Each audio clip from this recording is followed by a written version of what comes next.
السلام عليكم ورحمة الله وبركاته. اللهم صل وسلم وبارك على سيدنا محمد عليه أفضل الصلاة والسلام. هنعمل مع بعض النهاردة الليمون الأخضر المخلل بطريقة زمان، بطريقة أمهاتنا، بطريقة أمي رحمة الله عليها، اللي هو مية وملح. مفيش أسهل من كده. الليمون موجود في السوق الأخضر وسعره رخيص مع الفلفل. أول خطوة نعملها، أنا غاسلة الليمون بتاعنا ومصفياه من المية بتاعته، هحطه يتسلق. بصوا ده شكل الليمون يا جماعة بعد ما اتسلق. شايفين؟ امي رحمه الله عليها كان عندها حله نحاس، كانت بتسويه فيها تلاقي الليمونيه تفضل خضره زي ما هي، فاللي عنده حله نحاس يقدر ان هو يسلقه فيها. بصوا انا دوبك غلوه واحده، شايفين الليمونه جامده، هي سخنه طبعا متماسكه. الميه اللي هي بتاعتها دي انا ما برميهاش، الميه ديت انا بستخدمها في تنظيف التلميع البوتاجاز، احطها في البخاخه المع بيها. المهم ان هي بنستفاد بيها، ما بنرميهاش. بص بقى عشان نضيع المراره بتاعت الليمون هنعمل ايه. انا الليمون هاخده دلوقتي احطه في ميه، ولمده يومين افضل ابدل في الميه ديت لحد ما المراره تروح منه، لمده يومين بس. كل ساعتين كده اغير الميه بتاعته، وبعدين هنشوف هنعمل ايه مع بعض. بصوا يا اخواتي، بعد ما احنا خلاص سلقنا الليمون زي ما وريت لكم، انا محضره فلفل اي كميه انتوا حابينها. الفلفل ده بتاعي حار جدا، فانا كده هقطعه عليه كده، وحار الكميه اللي انتوا حابينها.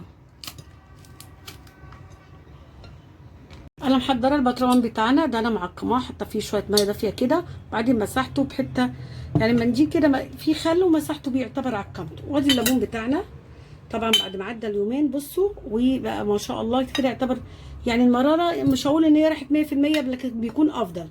هنحط كميه الليمون بتاعتنا كده بالفلفل.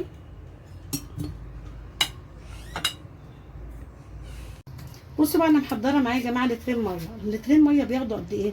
كل لتر ميه بياخد 4 معالق ملح، من الملح اللي هو ايه، الخشن ده، اللي هو ملح الصخر. دول كده 8 معالق الملح المظبوط بتاعه.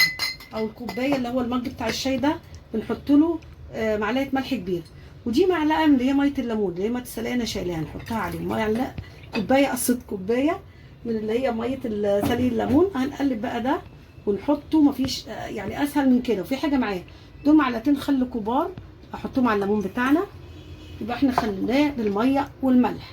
الميه بتاعتنا نسيت اقول لكم ان انا غلياهم بردها يا جماعه. هحط بقى الميه بتاعتنا كده بالملح، عليها الليمون.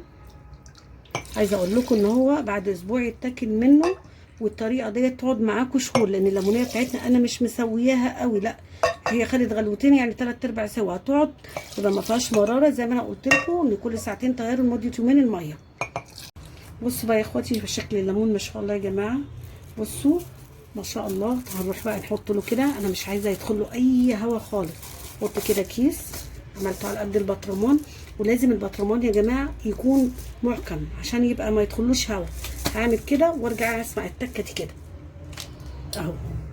ده يتاكل منه بعد اسبوع، يقعد معاكم شهور. شايفين شكله؟ خلينا الليمون بطريقه زمان، بطريقه امهاتنا، بالميه والملح فقط لا غير.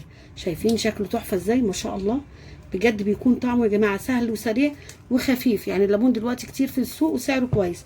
وان شاء الله اللي يتفرج على الفيديو بتاعنا ويعجبه الطريقه بتاعتنا يدعمنا بلايك ويشترك في القناه ويفعل الجرس عشان يوصل له كل جديد.